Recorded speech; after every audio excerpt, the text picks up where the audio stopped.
જય માતાજી મિત્રો, આજે મેં તમને શીખવાડું છું કે સિલ્કી સાફો કેવી રીતે બોધવો। એક બાજુની શેડની આવી કોર લઈ લેવાની, પછી એને એક બાજુ આવી રીતે વાળવાની। ઓકે, ટાઈટ પકડો, હમણાં આવે એ આ બાજુ વાળવાની। જો આ 1 2 3 4 5 6 7 8 9 10 11 12 13 14 15 પકડો। કોને કહેવાય? મોરની પીંછ, પણ આપણે વલ્લાડાની પીંછ વાળવાની છે। પીંછ કેવી રીતે પડે છે તમે જોઈ ને મારા વિડીયો કે કેવી રીતે પડે છે પીંછી। અને પૂરો મિત્ર 9 મીટરનો સાપો હોવો જોવે। 9 મીટરનો સાપો હશે તો સાપો સારી રીતે બધાશે। મિત્રો આ છે આપણા મેહુલભાઈ, આપણે મેહુલભાઈના ઉપર સાપો બાંધવાનો છે। મેહુલભાઈ પકડો।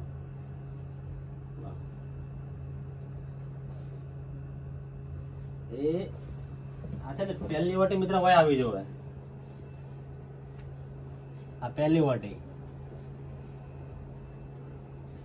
સાપો કેવો કેવો બોધો છે ઠેર સુધી જોજો।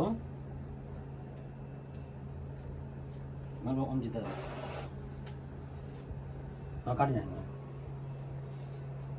બસ બીજી પેલી વાટી કાઢ।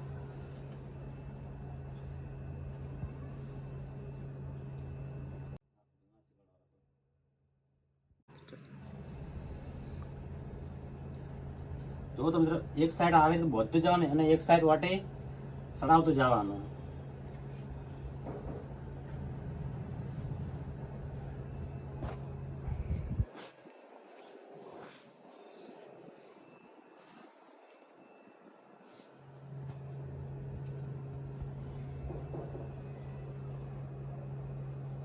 અને આ સિલ્કી સાપો છે મિત્ર, કોટન કાપડ નથી, આ સિલ્કી છે।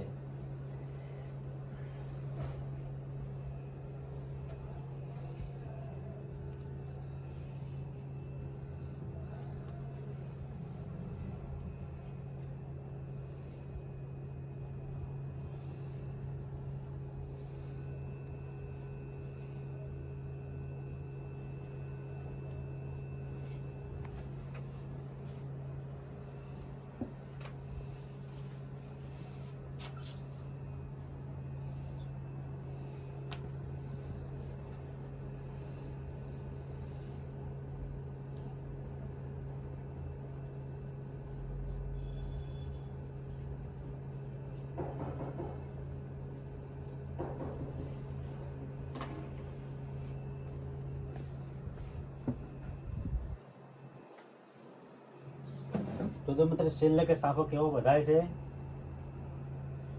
અને સાપો કેવો લાગે છે।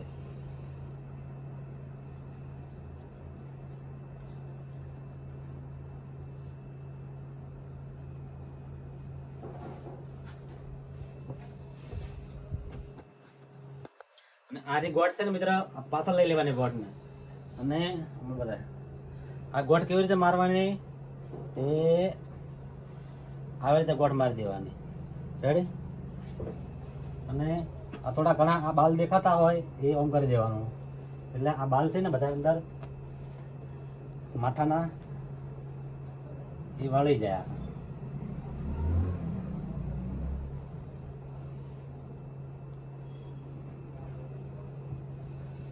અને તમારી તમે આ પહેલી આ મોરની પીંછી પાડી દે છે મિત્ર, બધા આ મોરની પીંછી આવી રીતે કરી અને એ આમ દબા દેવાની, અને આ છે ને આમ દબાઈ દેવાનું।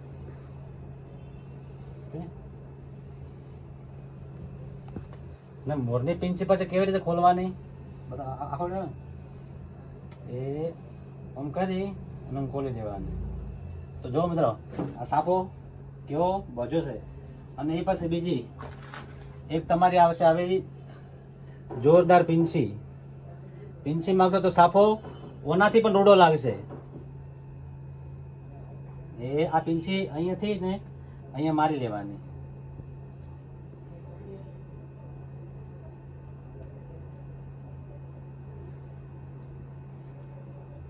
જો આ અમારા મેહુલભાઈ થઈ ગયા છે તૈયાર, હવે પૈણમાં જાય એવા થઈ ગયા તૈયાર। રેડી? તો અમારી ચેનલને સબસ્ક્રાઈબ કરજો।